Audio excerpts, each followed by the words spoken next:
विश्वेश्वर दर्शन कर चल मन तुम काशी। विश्वेश्वर दर्शन कर चल मन तुम काशी। विश्वेश्वर दर्शन कर चल मन तुम काशी। विश्वेश्वर दर्शन कर चल मन तुम काशी।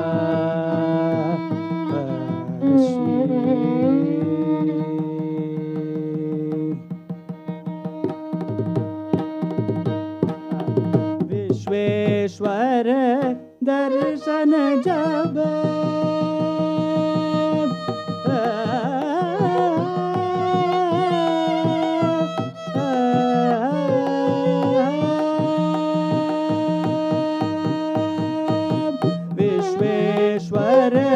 दर्शन जब कीन्हो बहु प्रेम सहित। विश्वेश्वर दर्शन जब कीन्हो बहु प्रेम सहित। विश्वेश्वर दर्शन जब कीन्हो बहु प्रेम सहित। काटे काटे करुणा निधान, काटे करुणा निधान।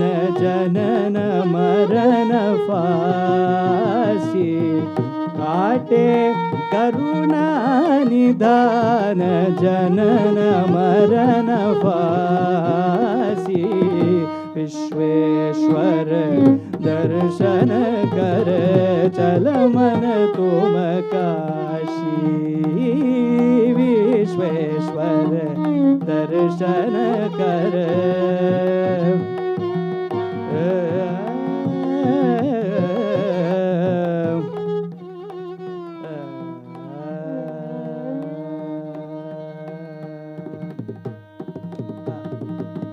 पदुमनाभ कमल नयन त्रिनयन शंभु महेश।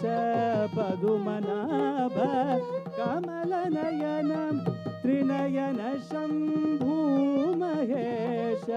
पदुमनाभ कमल नयन त्रिनयन शंभु महेश। पदुमनाभ कमल नयन त्रिनयन शंभु महेश। भजले भजले इंदो स्वरूप, भजले इंदो स्वरूप। भजले इंदो स्वरूप रहिए अविनाशी। भजले इंदो स्वरूप रहिए अविनाशी। विश्वेश्वर दर्शन कर चल मन तुम काशी। विश्वेश्वर दर्शन कर चल मन तुम Kashi.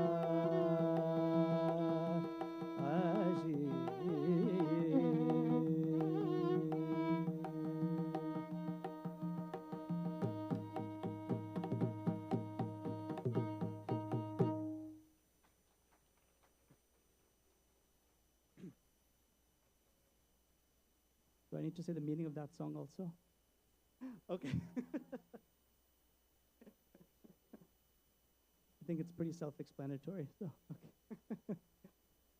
Okay, so we'll conclude with the song on on Mother.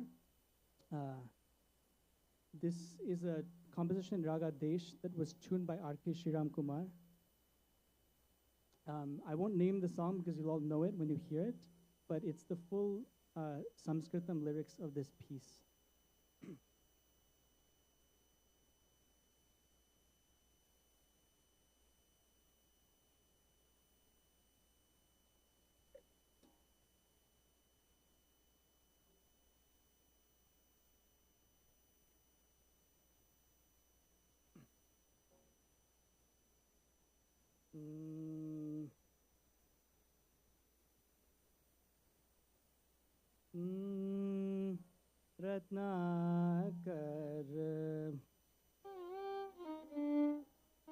Ratnakar dhautapadam Ratnakar dhautapadam Himalaya kiritinim Himalaya kiritinim Brahmarajarshi Ratnadhyam Vande Bharatam Vande Bharatam Mataram Vande Bharatam Mataram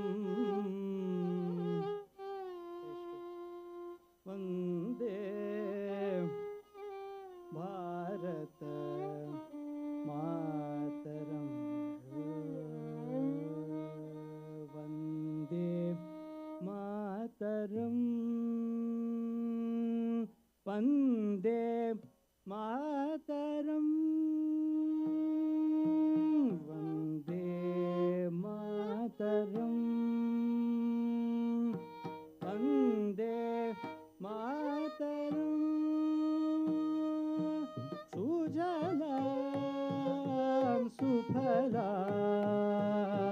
Malayaj Sheetalam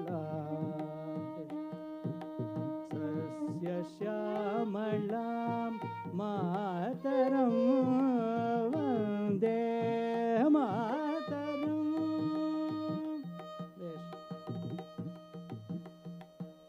Shubhra Jyotsnam Pulakitayaminim Pullakusumita Drumadala Shobhinim Shubhra Jyotsnam Pulakitayaminim Pullakusumita Drumadala Shobhinim Suhasinim Sumadura Bhashinim Sukhadam Varadam Mataram Vande Mataram Vande Mataram Saptakoti Kanthakala Kalaninada Karale Dvisaptakoti Bhujay Dhrita Khara Karavale Abala ke nama etabale Bahubaladharini Namami tarini Tripudala varini Mataram Vande Mataram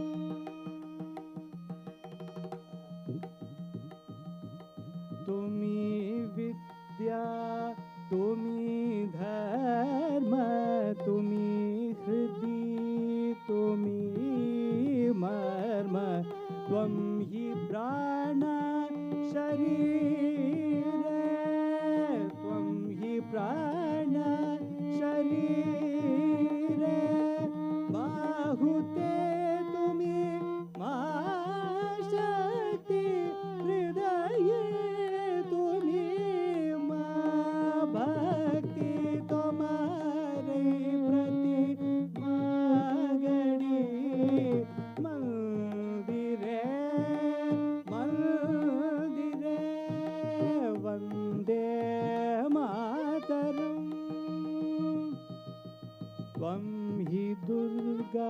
दश प्रहरण धारिणी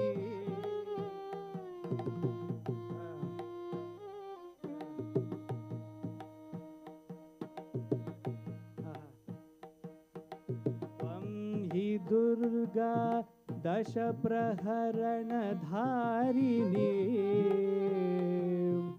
कमला कमल दल विहारिणी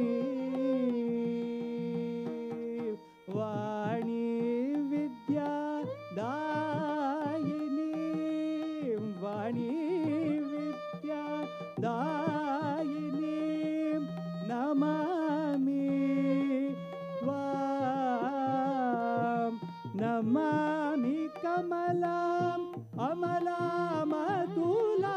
नमामि कमलाम् अमलामतुलां सुजलां सुफलां मातरं नमामि कमलाम् अमलामतुलां सुजलां सुफलां मातरं वन्दे मातरम् श्यामलां सरलां सुस्मितां भूषितां धरणीं भरणीं मातरं वन्दे मातरं वन्दे मातरं वन्दे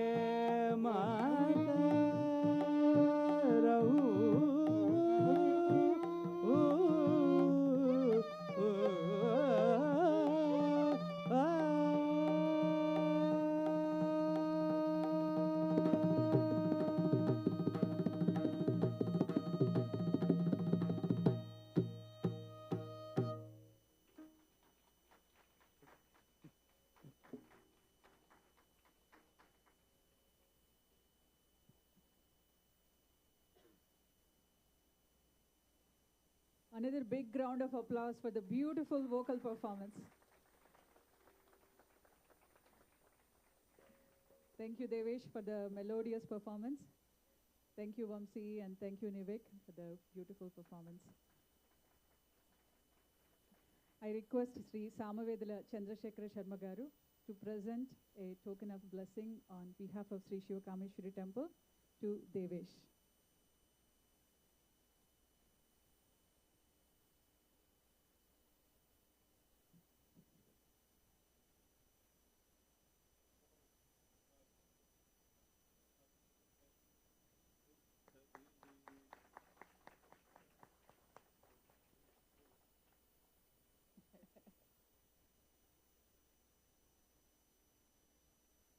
Thank you, Sharma Garu.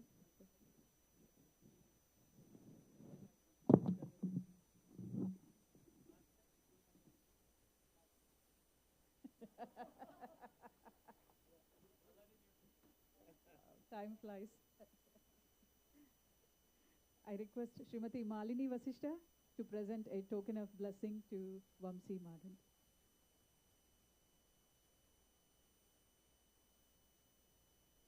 For those of you who don't know, Malini Vasishta is a mother of Devesh, the proud mother.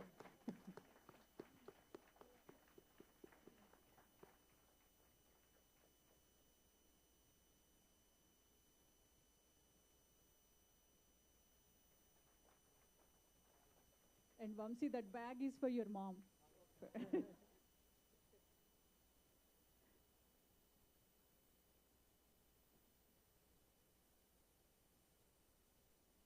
I request Sadgun Kambampati and Venkat Kambampati to present a small token of blessing to Nivik Sanjay Bharadwaj.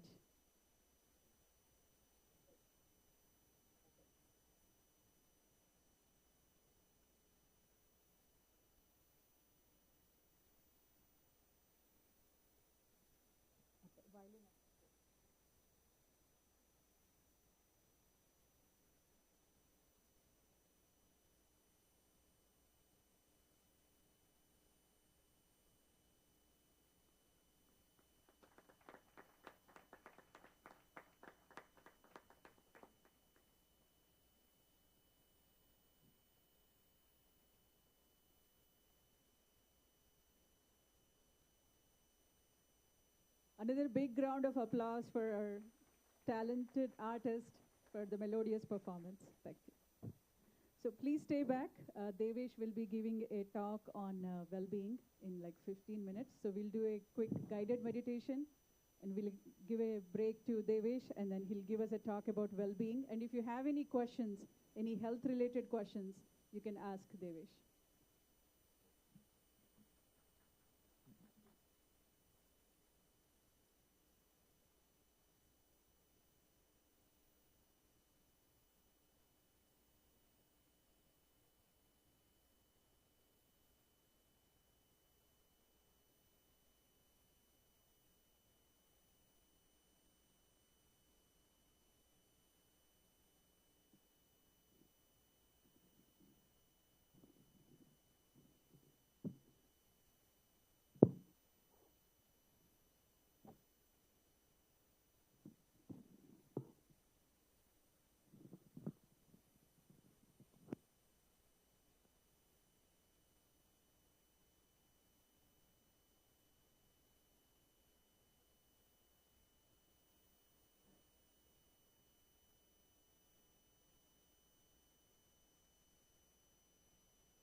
Vishnu Priya.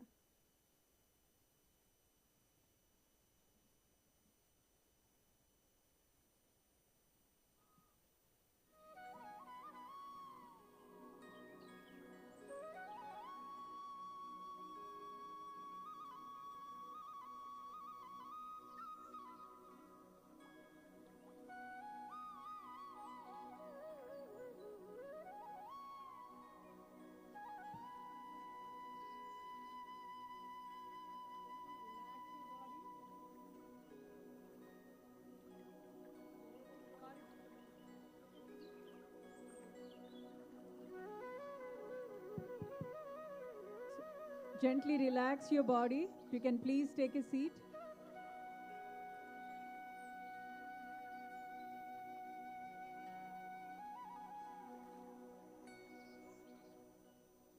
And softly close your eyes.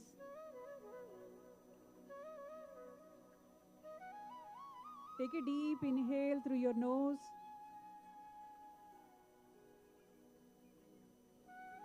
Exhale through your mouth. One more time. Take a deep inhale through your nose.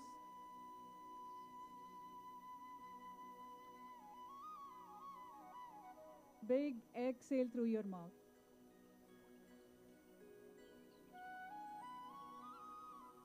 Gently shift your focus back to your breath.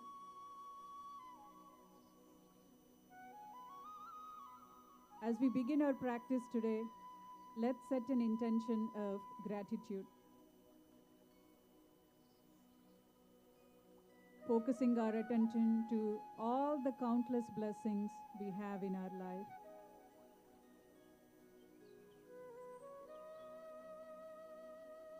Looking at life as glass half full.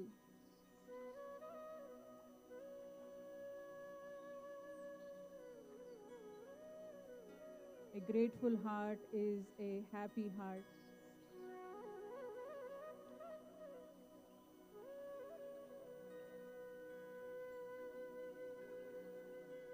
Reminding ourselves all the countless blessings we have in our life.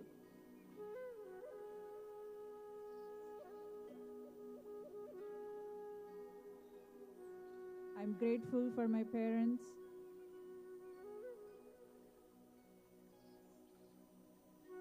I'm grateful for my mother for raising me with love and care.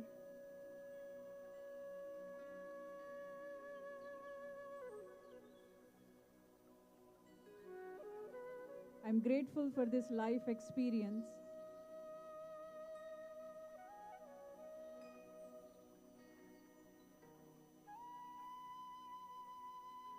I'm grateful for all the opportunities that help me to learn and grow.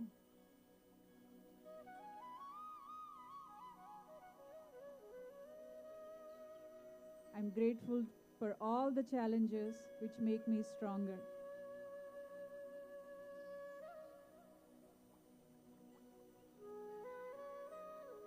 I'm grateful for gift of today.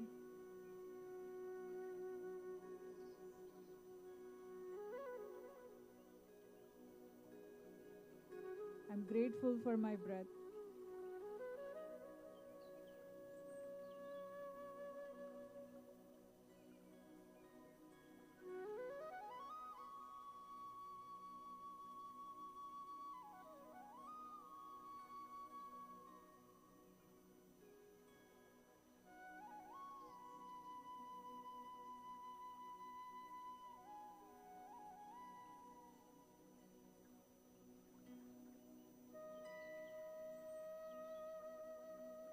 Softly open your eyes.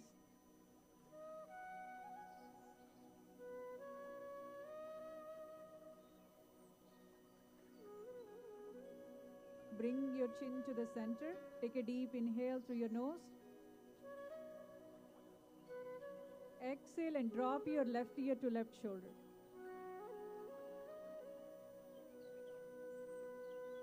Inhale, bring your chin back to the center. Exhale, drop your right ear to right shoulder.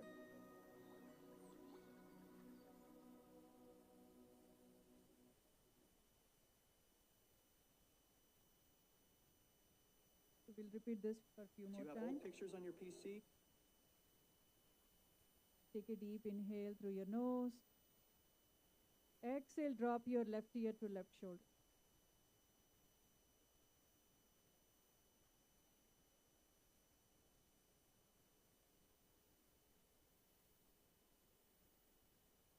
Inhale, come back to the center. Exhale, drop your right ear to right shoulder.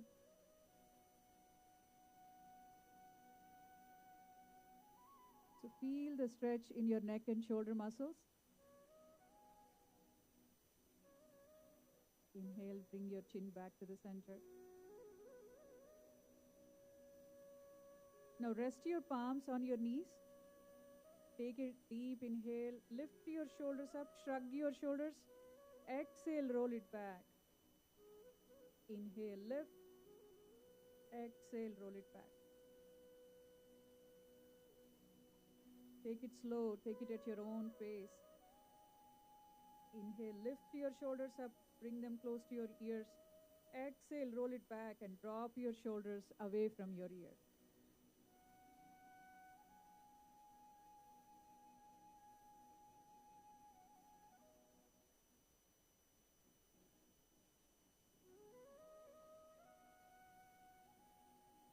Bring your chin back to the center. Relax your palms. Inhale deeply through your nose. Take a deep inhale and bring both the arms over your head. Exhale, take a bend towards your left side. So be mindful of your. Inhale, come back to the center. Exhale, take a bend towards your right side. Feel the stretch in your waist. Inhale, come on up. Exhale, bend to the left. Inhale, come on up. Exhale, bend to right. Inhale, bring both the arms over your head. Exhale, gently take a twist towards your right side. Place your left palm on the right knee and take a twist towards your right side. Your gaze can be towards your right shoulder.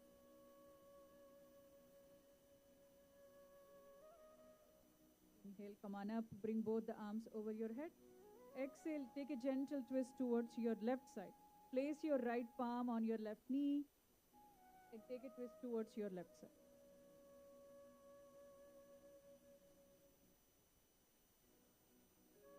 Inhale, come on up, bring both the arms over your head.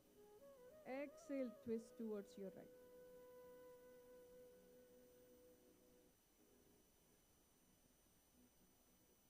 One last time. Inhale, bring both the arms over your head. Exhale, take a twist towards your left side.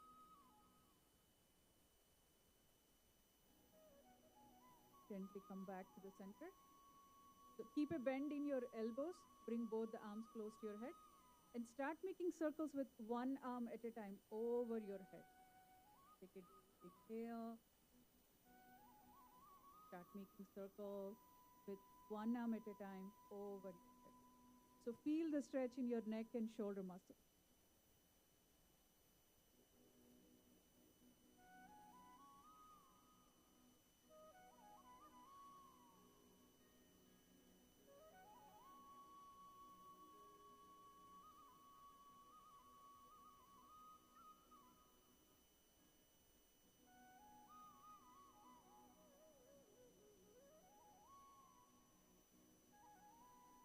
Gently relax your arms. Place your arms on your knees.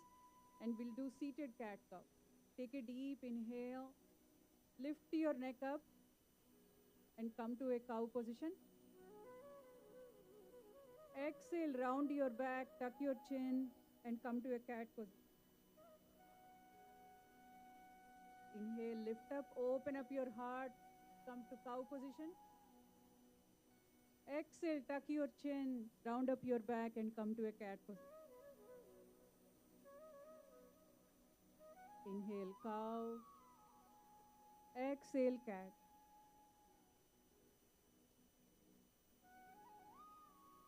Inhale, cow. Exhale, cat. Now come back to the center. Place your palms on your knees. And we'll take small circles with our upper body. We'll take Sufi roll. So gently start making circles with your upper body. So this is a good detoxification pose.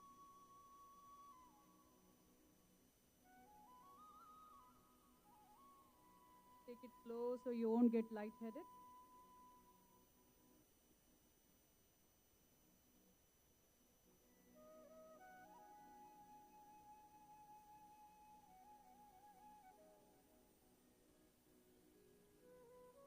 Come back to the center and repeat on the opposite direction.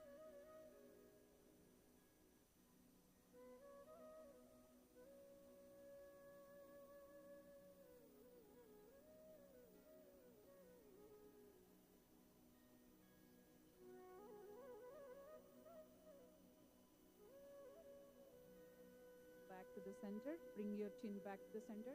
Stretch your arms in front of you and slowly start making circles with your wrists.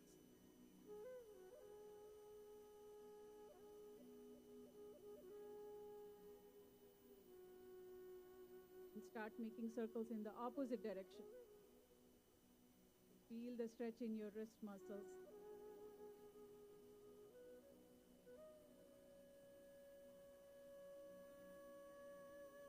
So let the back of your palms touch and start making circles with both the palms.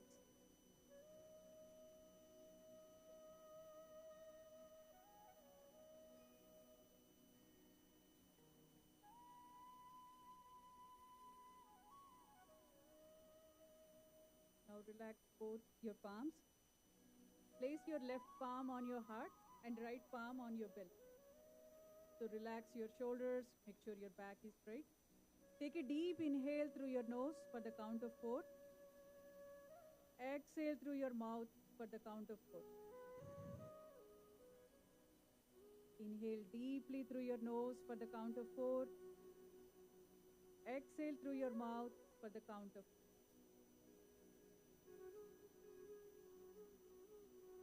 4. One more time, take a deep inhale.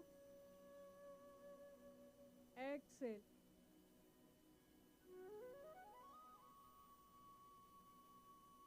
Now place your left palm on your belly and bring your right pinky to your left nostril, right thumb to your right nostril, your middle finger and pointer are on the forehead. We'll do some alternate nostril breathing. Inhale through left, exhale through right. Inhale through right, exhale through left. So take it slow, take it at your own pace, listen to your body. And do this alternate nostril breathing for a few more times.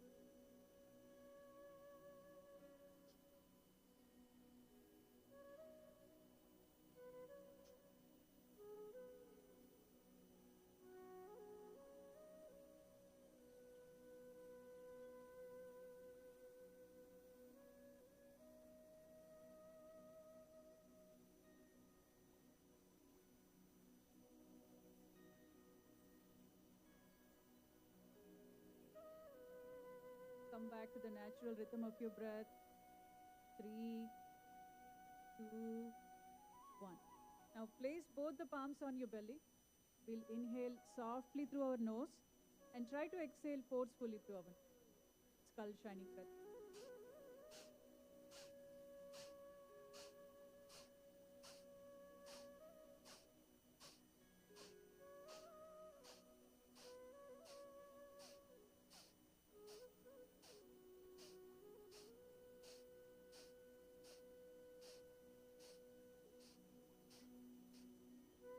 Gently come back to the natural rhythm of your breath. 3, 2, 1. Now we'll slowly transition to the guided meditation. So relax your body as much as you can. Sit comfortably and place your palms on your knees and softly close your eyes. If your mind is wandering around, gently shift the focus back to your breath. Just focus on your inhales and exhales. Relax your toes.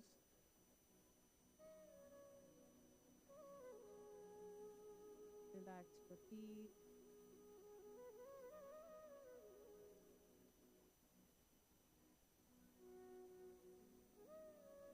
Relax your calf muscles.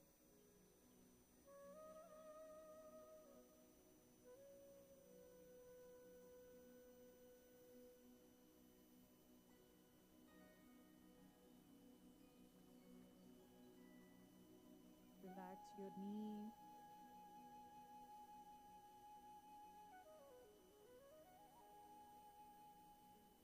Drop the weight into the chair. Sink into your chair.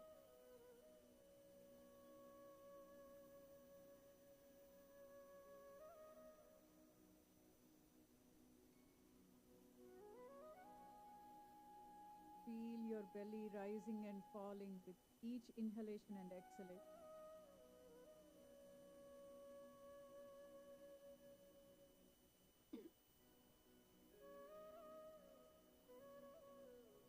Listen to your own heartbeat.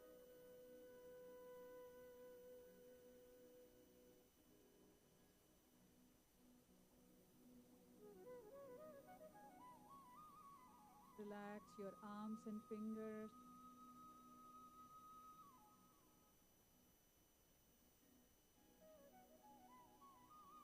Relax your neck and shoulders.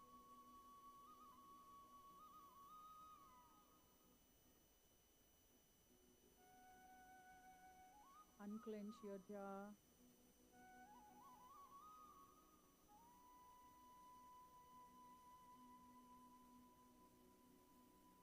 Soften your cheek.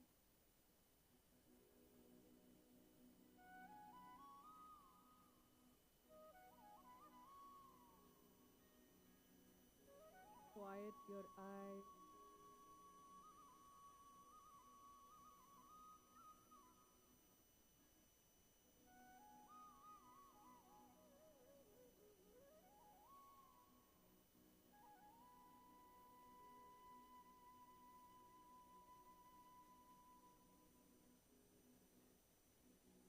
Keep your forehead steady.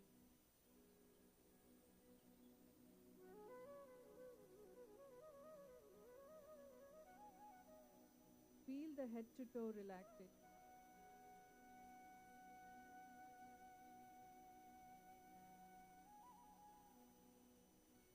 Give yourself permission to completely relax.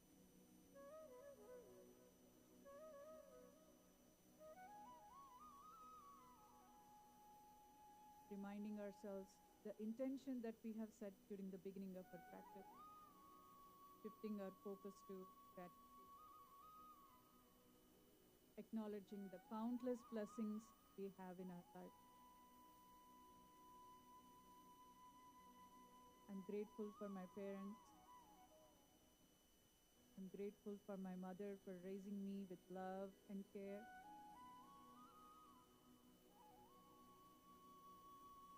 I'm grateful for all the opportunities that allow me to learn and grow. I'm grateful for all the challenges that make me strong.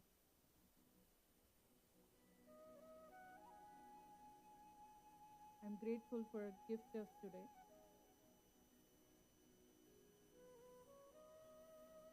I'm grateful for my breath.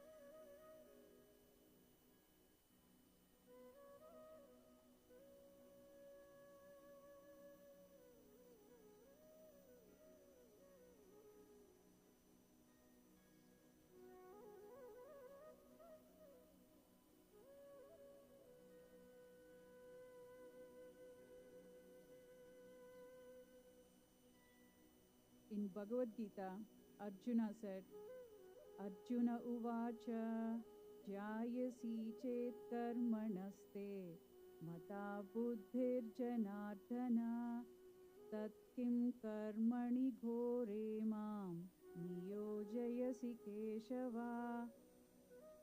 So this powerful question by Arjuna mirrors what many of us feel even today after deep meditation or reflection.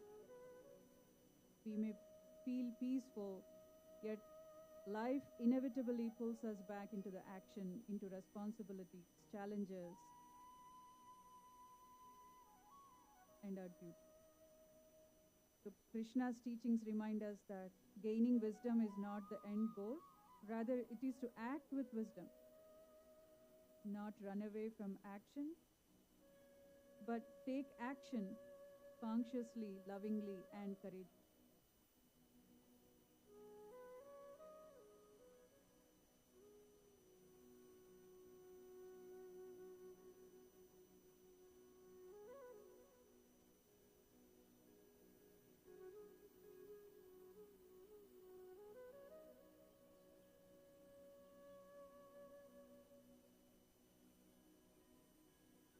Gently wiggle your toes, wiggle your fingers.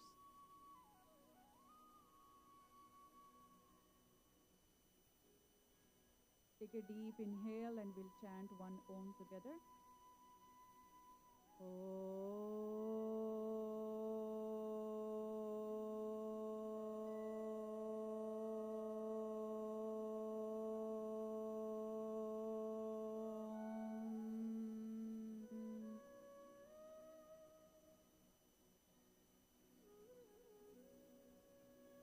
Bring your palms to your prayer pose, Anjali Mudra.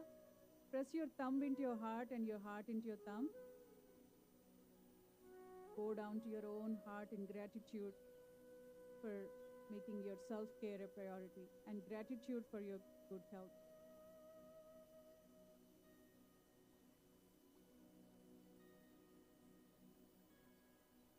The light in me sees and honors the light in you. Thank you for sharing your practice with me. Namaste. Gently rub your palms. Rest your palms on your eyelids and we'll slowly open our eyes. Keep a gentle smile on your face. 3, 2, 1. And softly open your eyes. Hope you feel much more relaxed now.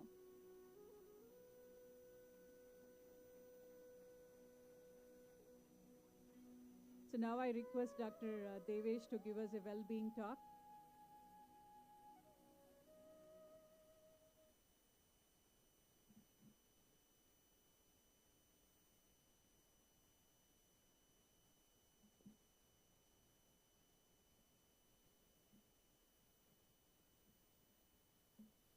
Hari Om to everyone. Happy Mother's Day, you all in advance. And please keep coming to temple. And how many of you like this meditation? Everybody likes the meditation? If we keep once in a week this meditation on Sundays, morning 7 o'clock, can you able to come? No? Okay. What about 8? No. 10 o'clock is the brunch time, not the meditation time. You know, temple, if you all want, we can start the meditation, because Monday evening we are doing meditation after the Abhishekam, but once in a week I want to start a 1 hour meditation, total silence. And that will happen only in the morning. And we are planning to start, and interested people can come, and it will be a guided meditation. And meditation is very important in our life because we are missing our inner silence in our busy life. So, out of 24 hours, we waste our 12 hours in sleep. Even though you don't sleep 12 hours, but you are wasting. So in 24 hours, maybe useful time is the 20 minutes you give for the meditation. Earning money is not the useful. You are not going to get inner peace with the money. Inner peace comes with the meditation. So please practice 20 minutes meditation, not more than that, every day before you go to bed also. With that, I need to leave for a small puja. So just I want to give small information about this 29th is Tuesday, Akshay Tritiya. So please do come in the evening. We have a Lakshmi Kubera Homam and Abhishekam to Lakshmi Devi. And 1st of May, we have Adi Shankaracharya Jayanti. And we are doing Adi Shankaracharya Abhishekam and Sahasra Bilvadala Archana to Adi Shankara. Today we are called ourselves Hindus because of him. So we should proud, and please come and take his blessings on that day. And in the month of May, another special event is coming, Hanuman Jayanti. We are celebrating 3 days program, 22nd, 23rd, and 24th. And 22nd, we are starting Sri Hanuman Valmiki Sundarakanda Parayanam 3 days. So please come, participate. And on Saturday, we are doing 108 participants Hanuman Chalisa, 11 times. So we need 108 people who can chant Hanuman Chalisa.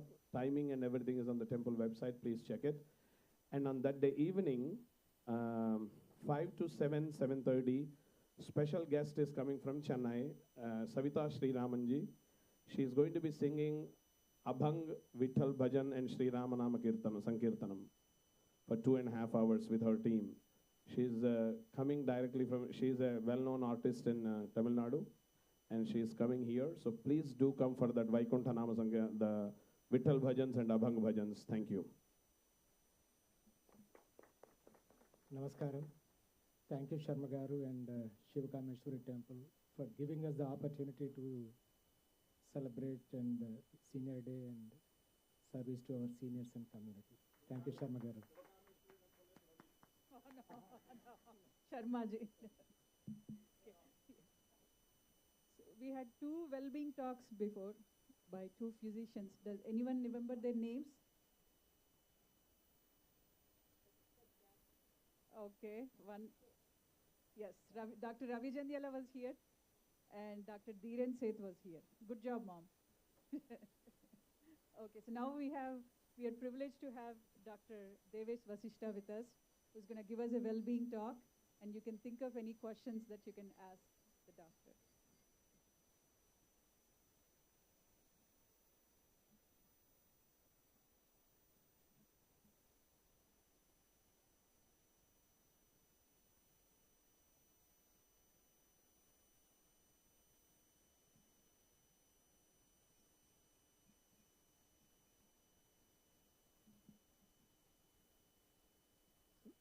Namaste, namaskaram to all of you here today.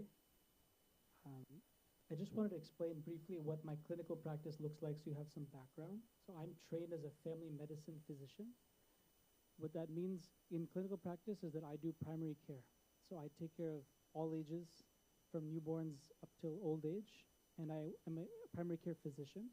My clinic is in City Heights, San Diego, and it's called the Community Health Center.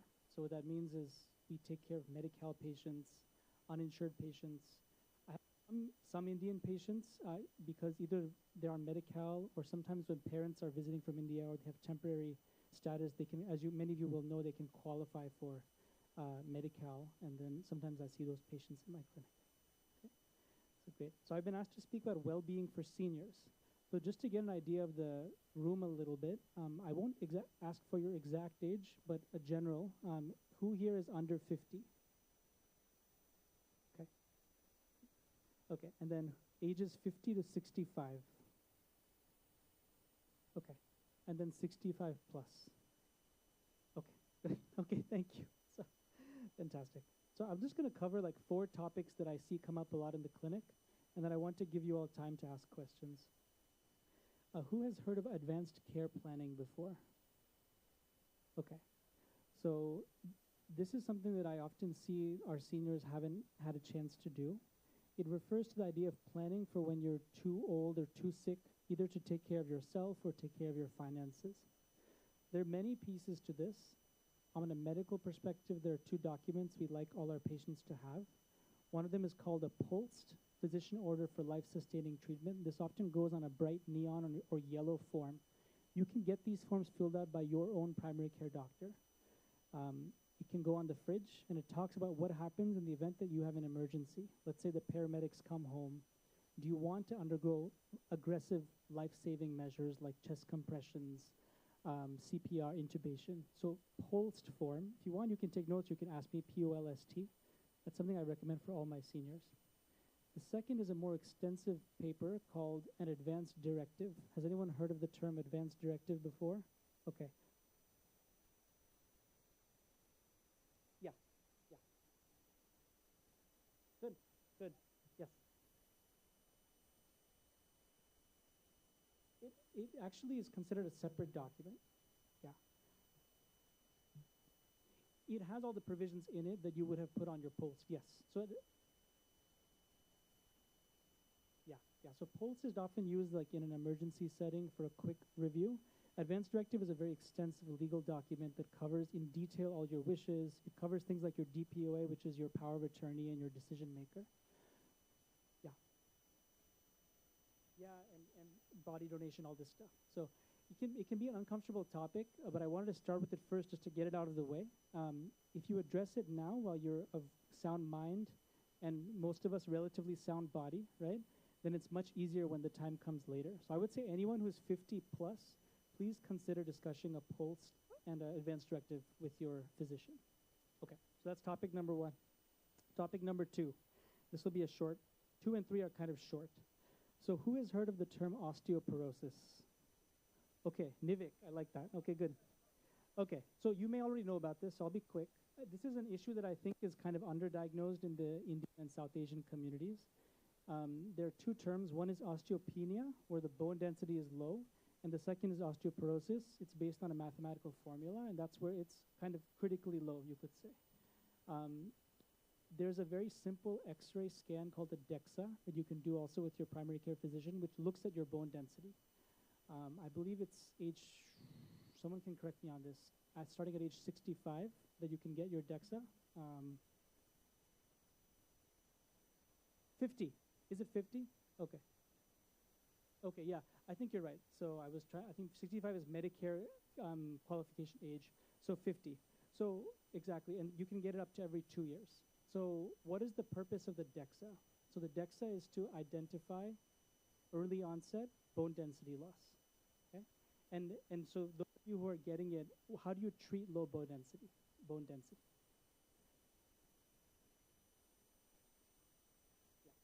Yeah, we can look that up. Yeah.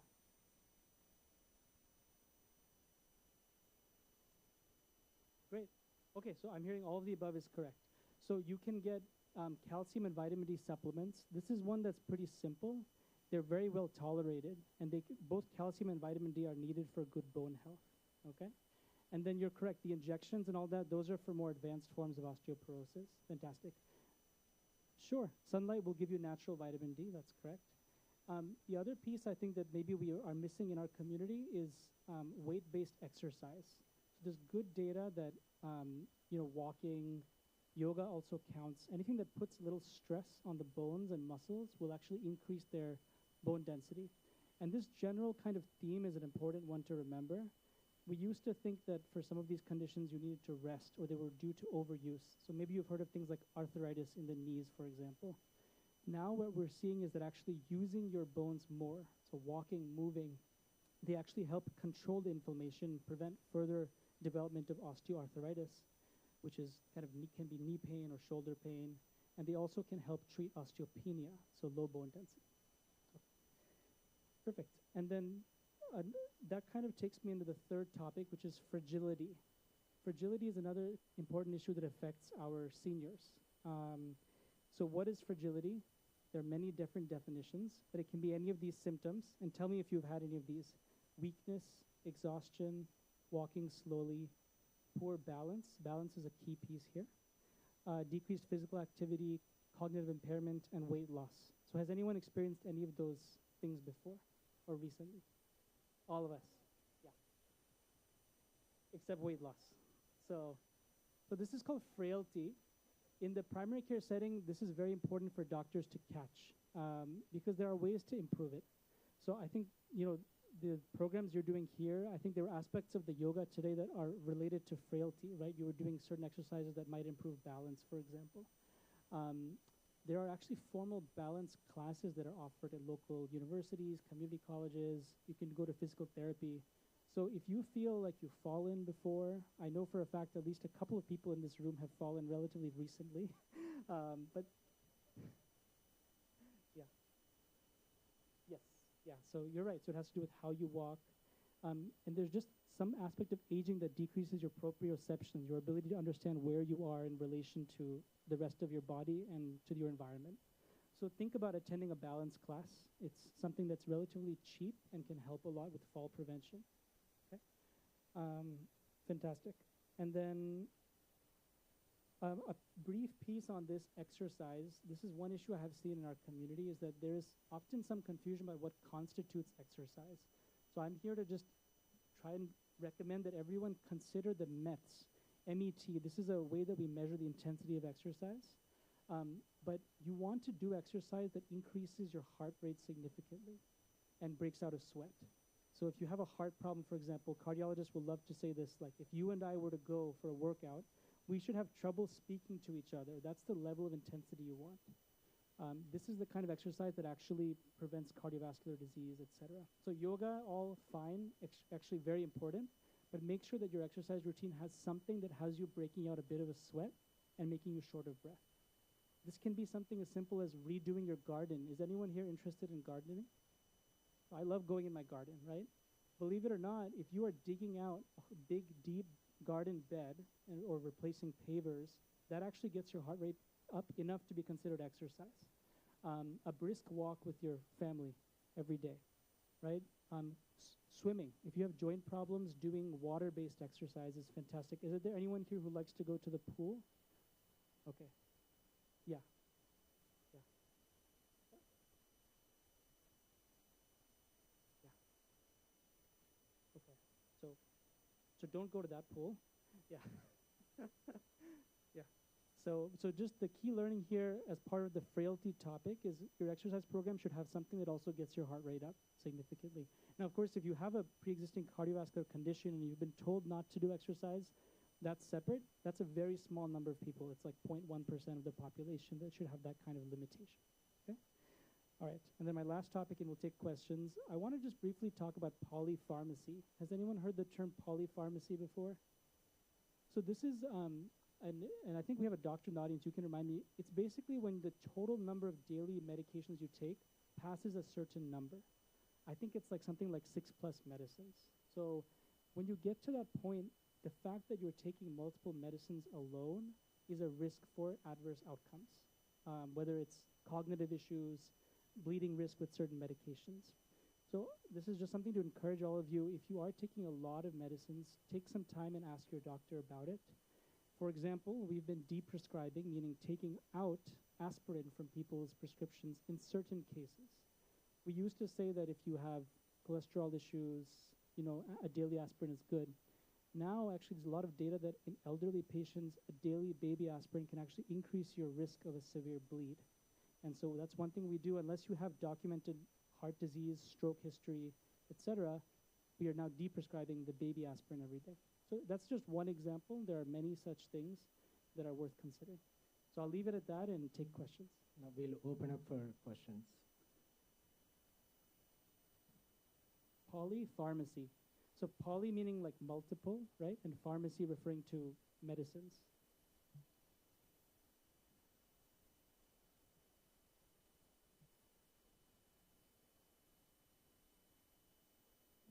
Yes.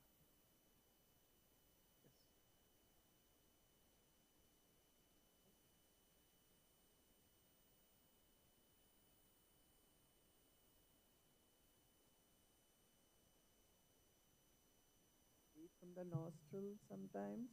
When I take different other new medication, it happens that, I get bleeding from the nostril. So then I stop it. Like, I tell the doctor I don't want to take the medicine because it is, making me bleed from my nostrils. But then they say, no, it will help you. Like, I recently started taking for this restless leg syndrome or something when I went for sleep apnea. So the doctor had given me a medication for that. So when I started taking that, that was the only new medication I started, and I started bleeding from my nose. I was using CPAP. With that also I was having bleeding, and I stopped that. And then again he told me, you take for restless leg syndrome. I did that, and I started bleeding from the nose. I said, I don't want to do anything for sleep apnea now. If it is there, it is there. Yeah, no, it's a fantastic point. So I But think do you think that having taken aspirin for a longer time makes like bleeding from the nostril or something? yeah, so aspirin is an antiplatelet agent, so it absolutely Yeah. could increase your risk of nosebleed. So worth discussing with your doctor.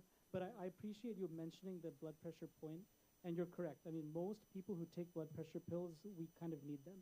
So those are medicines that are kind of important.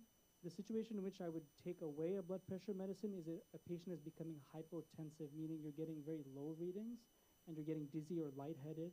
Maybe you're falling, as we have talked about. So that's the situation in which you take off a blood pressure medication. But you're right. I mean, diabetes, blood pressure, statins for cholesterol, these are very standard medicines that most patients need to be on. Stop it also. Exactly. You shouldn't stop it. Correct.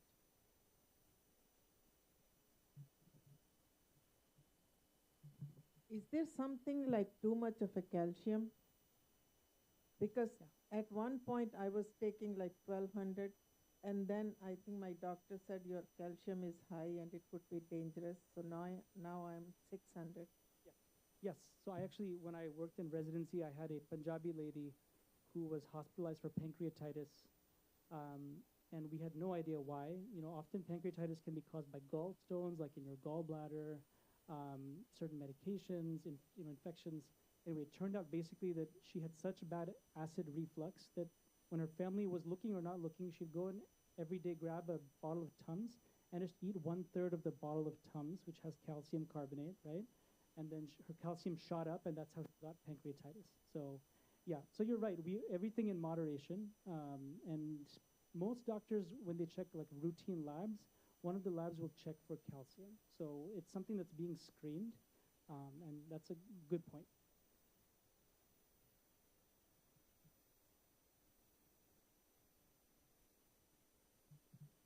For, for blood pressure, it is called 80, 120, the normal, but it is what is the now, because it varies up to 140 is good. Yeah, so fantastic question. The goal blood pressure that most family doctors use is actually based on age. So there is actually some amount of disagreement between different specialties. So the cardiologists feel one way, the primary care doctors feel another way. Generally speaking, as you're older, we actually target below 140 for the first number, called a systolic, and below 90 for the second number. If you're younger, we go for more like 130 over 80 or less. So like for me, I'm 33. So my blood pressure should really be in the 120s over 70s. That's considered healthy for me. Now, if we have someone in our age range of the 65 plus, they can live in the 138 over 86, for example. That's actually a fantastic blood pressure for an elderly person. Diabetes, Yeah, that's not bad. And again, so let him ask his question. You're going to make a... for diabetes also same thing. Diabetes also say it is for the non-diabetic, it is range is this, and for the diabetic 154 is the range. So how they say you can reduce the diabetes, but for the if you have diabetes and it is 7 for diabetic, we cannot reduce much. How far we can reduce for the diabetes to diabetes? Yeah, fantastic question. Then we'll take your question. Sorry, I just wanted to let him finish. Yeah, so what he's talking about is on the same theme as blood pressure control being different based on age. Blood sugar control is also different based on your age. So older patients, we want to let you have a slightly higher sugar A1C is the test we most often check in the clinic. That's an average of your sugar over the last 3 months. So an elderly patient, for example, an 80-year-old can have an A1C of 8.5, and that's actually fine. A 70-year-old, maybe you go for 8. A 60-year-old, 7.5 or 7. The standard for the average adult is under 7, as you said, but we give some flexibility as you get older. The reason is because when you get low sugar called hypoglycemia, you have a risk of bad outcomes. You can fall, you can actually, I mean, the worst thing is you can go into a coma, right? So we try to avoid low sugar. Go ahead.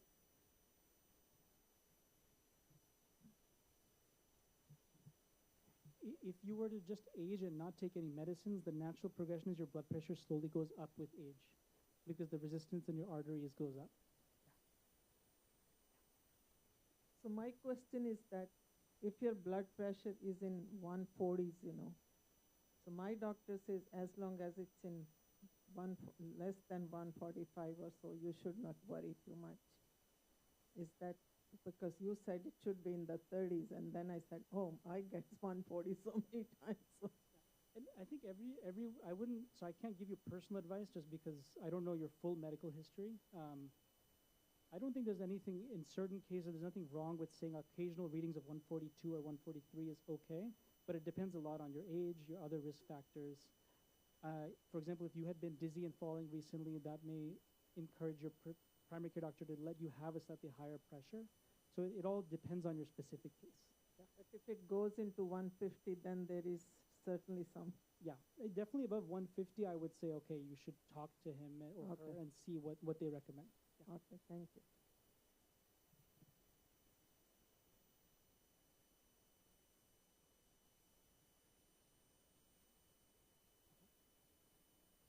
No, so I actually, there are multiple formulations. So the question was, what is the treatment for low calcium or if you have osteopenia and you want to protect your bones? So the first thing actually is just look at your diet, right? We have a lot of foods that have calcium. For example, any dairy product. So does anyone here eat yogurt or milk or cheese? So that all has calcium in it, right?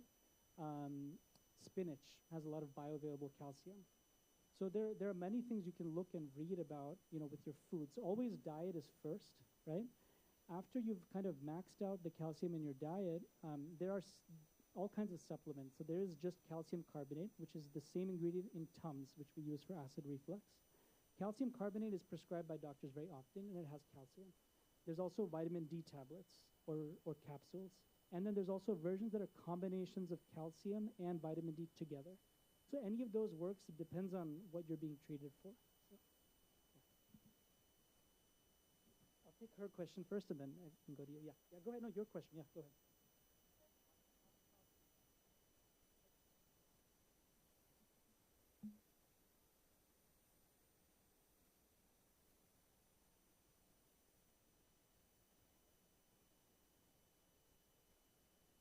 Fantastic. And I'll answer your question 5 more minutes?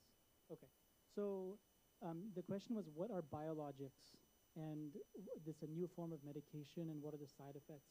So I'll be honest, I'm not probably the best person to give you an exact definition of what is a biologic. I think, so my mother can maybe answer that question. Yeah, go ahead.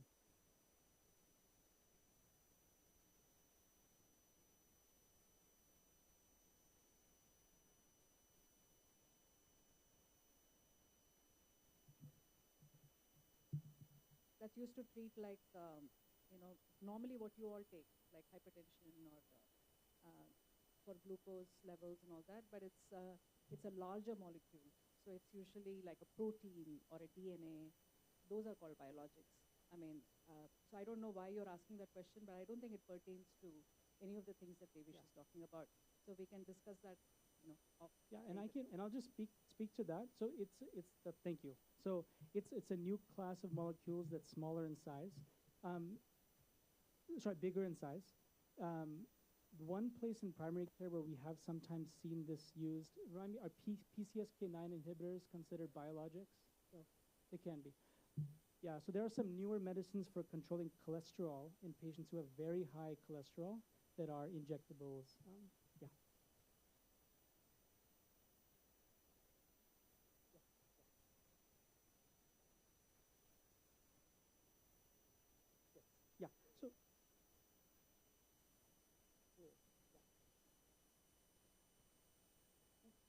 Yeah, and they absolutely have a place. So especially for certain rheumatoid conditions like rheumatoid arthritis or lupus, psoriatic arthritis, there's so many of these kind of related conditions.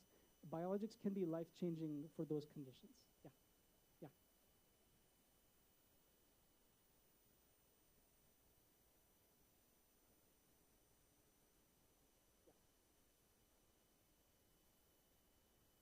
Other side of it, correct.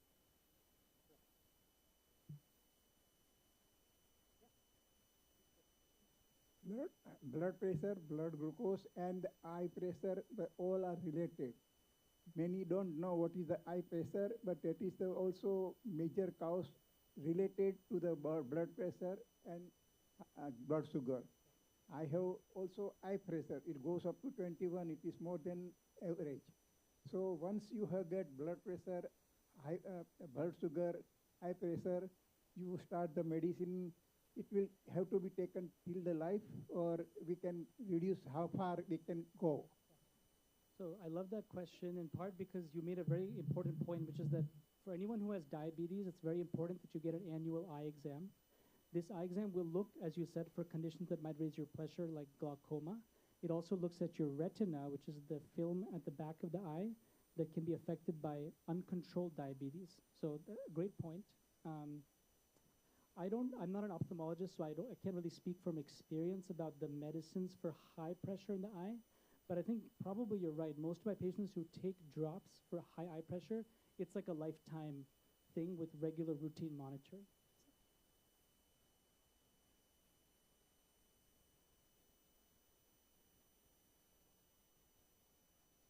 Not necessarily. I mean, in fact, that's part of what I do in my clinic. It kind of gets back to this issue of polypharmacy, right? You might actually change your needs for medicines as you get older. Maybe you have more time to exercise. Maybe you change your diet and stop eating so much white rice every day. So there may be some change that happens, and then your needs for medication go down. And we often do that. We often stop medicines. That's actually one of my favorite things to do, is to stop medication. So. Yeah.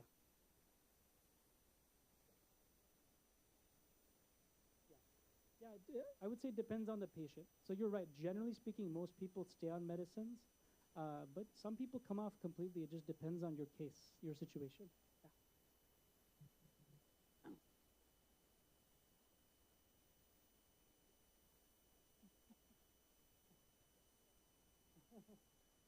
I've heard that once you start the BP medication, you cannot stop it. Or is that true? No. You just No. And so fantastic question. And by the way, Sadhguru Aunty's daughter, Shweta, is a very accomplished physician herself, and her husband. Maybe you should have her come speak at some point as well. But to answer your question, absolutely you can stop blood pressure medicine. So why might you stop a blood pressure medicine? Maybe there's a side effect. So amlodipine, for example, is often used. That can cause leg swelling in a lot of people. So we either reduce the dose or we stop it. Lisinopril can cause a cough. A lot of my patients get this thing called ACE inhibitor cough. So then we stop it. So allergies. And then the second main reason is overtreatment.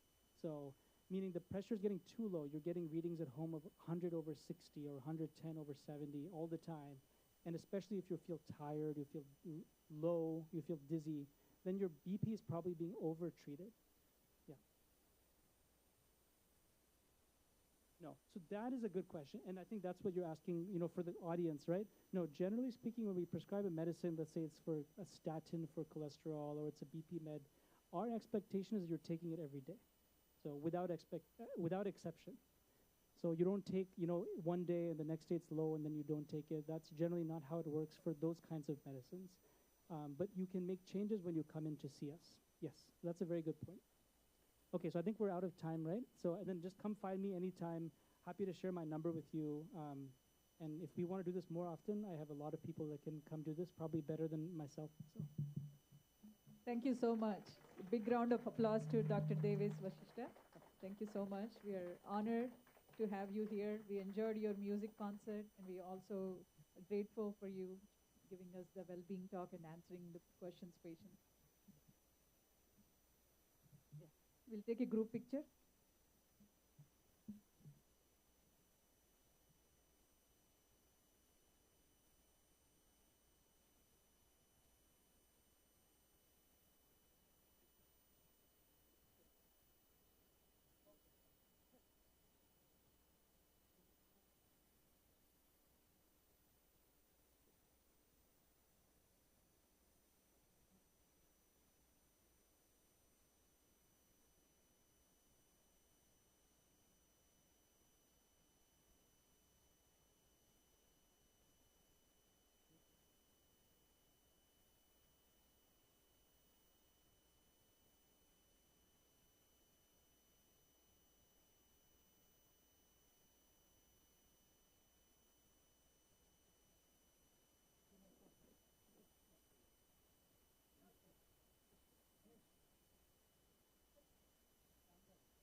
Are you guys hungry or do you want to dance for a little bit?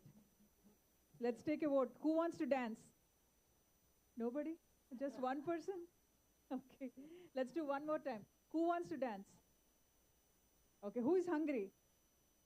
Whoa, a lot more people are hungry. I know Serena is here, so let's dance for like 2 minutes, okay? And then we'll go eat. Okay, come Serena. Come. Let's do it. Hi, I think somebody had a sleep apnea question here. There is another third option that you can do. You can wear a dental appliance for your sleep apnea. Oh.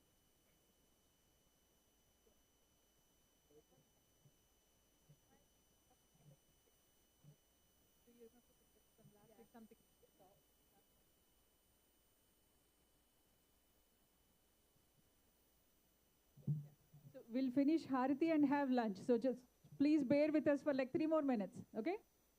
We are making appetite by dancing.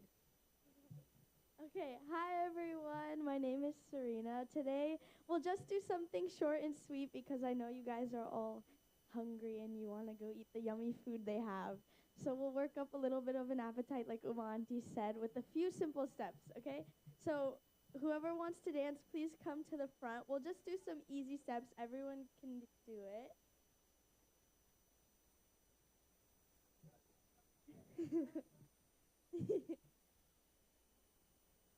I promise I'll be fun. It'll be short and very easy. We'll continue based off of what we learned last time too. So a lot of you already know the steps. That's okay. I'll reteach them. I'll reteach. Okay. Is everyone ready? We'll start with the first few steps. Yes? Okay. I'll teach from the beginning so you guys get a refresher, and then we'll do it with the music a few times. And then you guys can go eat. Yeah? Okay. So I'll put the microphone down and I'll just direct a few steps, okay? So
does anyone have any questions?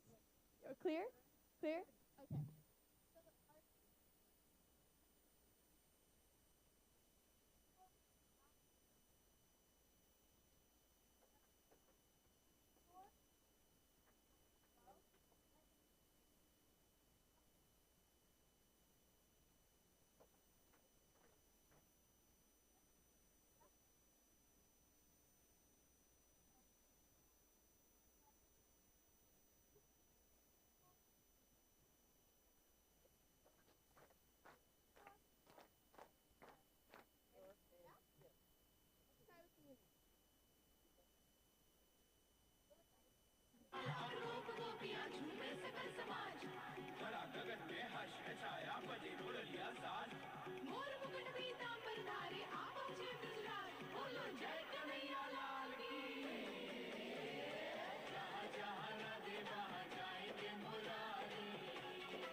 Everyone understand?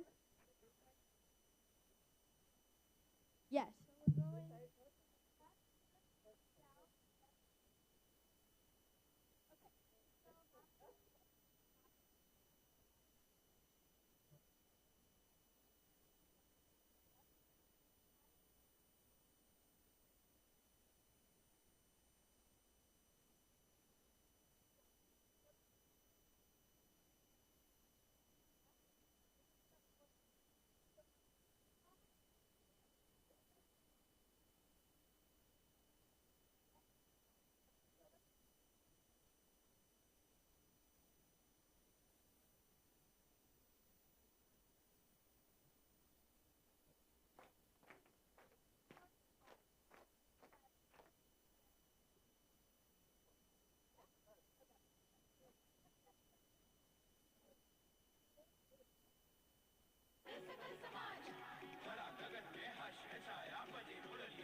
Does that make sense? Yeah? Okay. So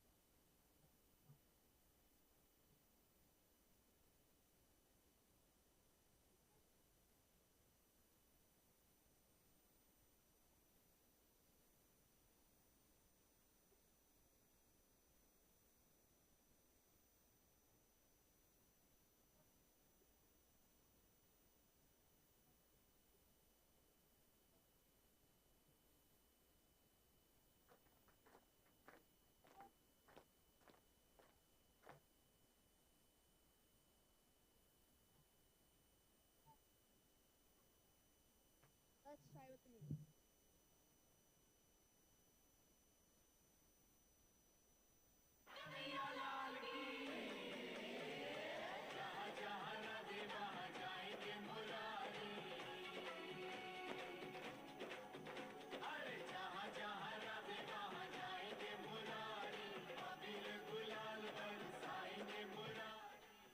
Does everyone got that? And no one's confused? No? Okay. Are you guys ready to learn 2 more steps, or do you want to do it one time and then eat? Okay, we'll go one more time all together so everyone can get some food.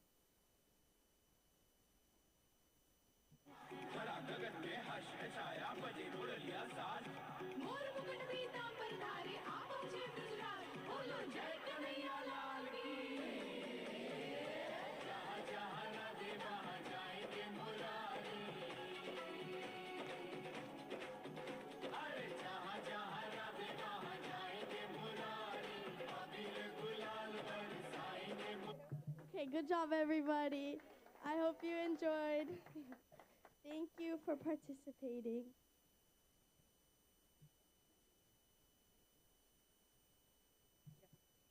Thank you, Sarina. Thank you for taking the time. I know you have a very busy schedule, but we appreciate you coming and teaching us dance moves. Thank you, Sarina. So let's get ready for Harathi. Oh, second.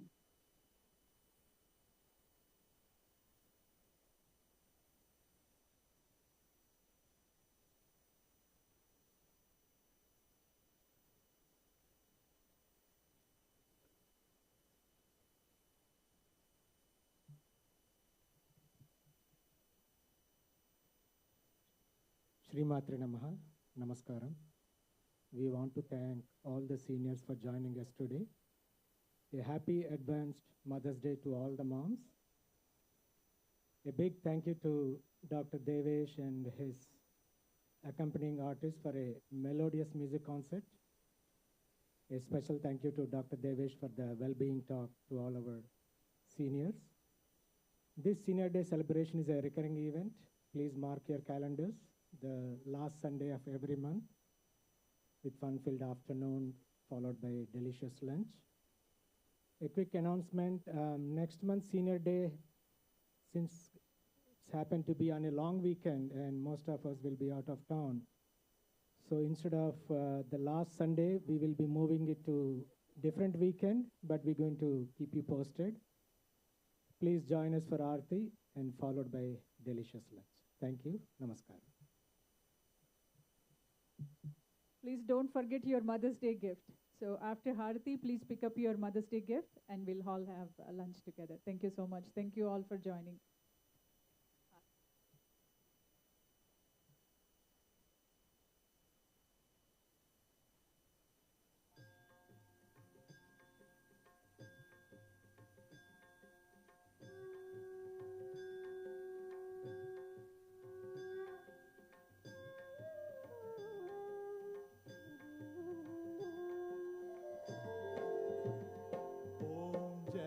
Jagdish हरे स्वामी जय जगदीश हरे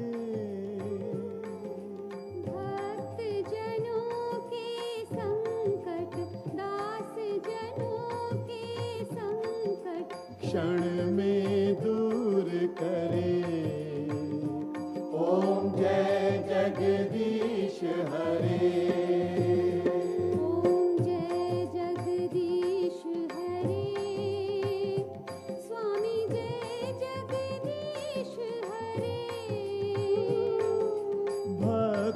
जनों के संकट दास जनों के संकट क्षण में दूर करे ओम जय जगदीश हरे जो ध्यावे फल पावे दुख विन से मन का स्वामी दुख विन से मन का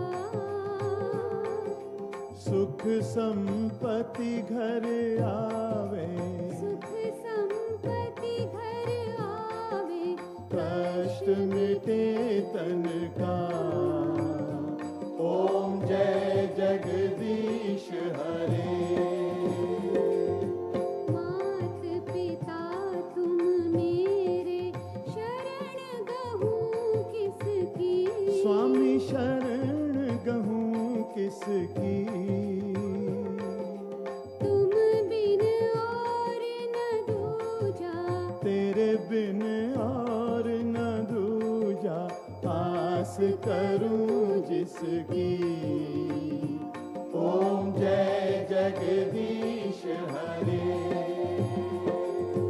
तुम पूरन परमात्मा तुम अंतर्यामी स्वामी तुम अंतर्यामी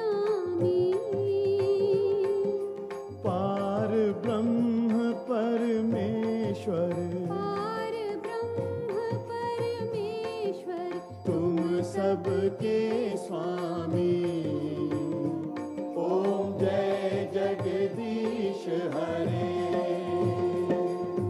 तुम करुणा के सागर तुम पालन करता स्वामी तुम पालन करता मैं मूरख खल कामी मैं सेवक तुम स्वामी कृपा करो भरता ओम जय जगदीश हरे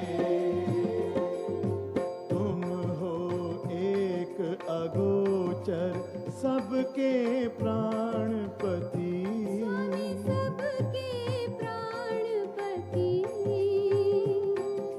किस विध मिलूं दया मैं किस विध मिलूं दया मैं तुमको मैं कुमति ओम जय जगदीश हरे दीन बंधु दुख हरता ठाकुर तुम मेरे स्वामी रक्षक तुम मेरे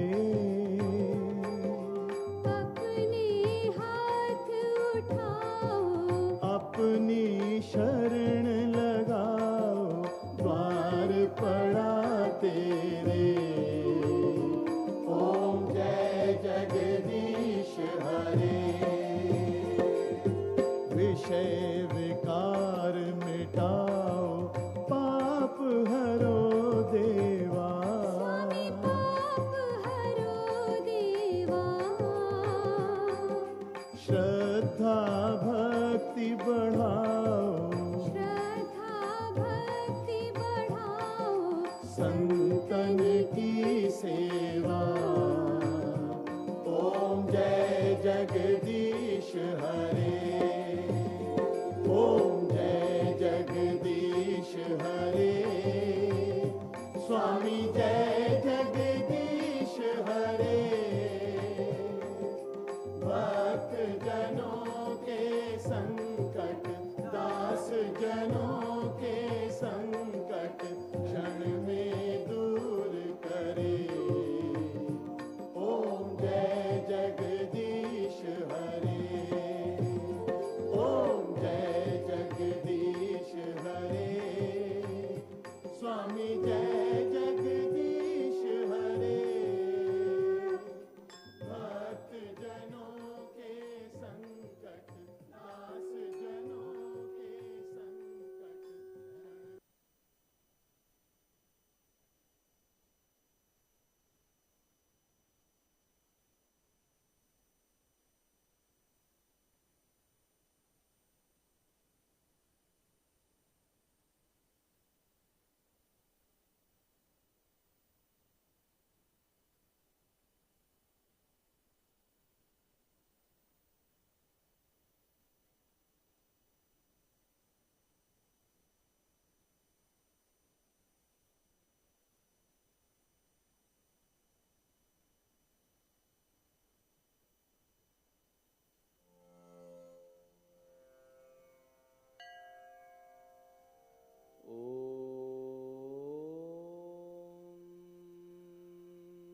नमः शिवाय।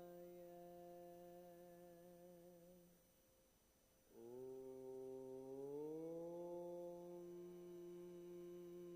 नमः शिवाय।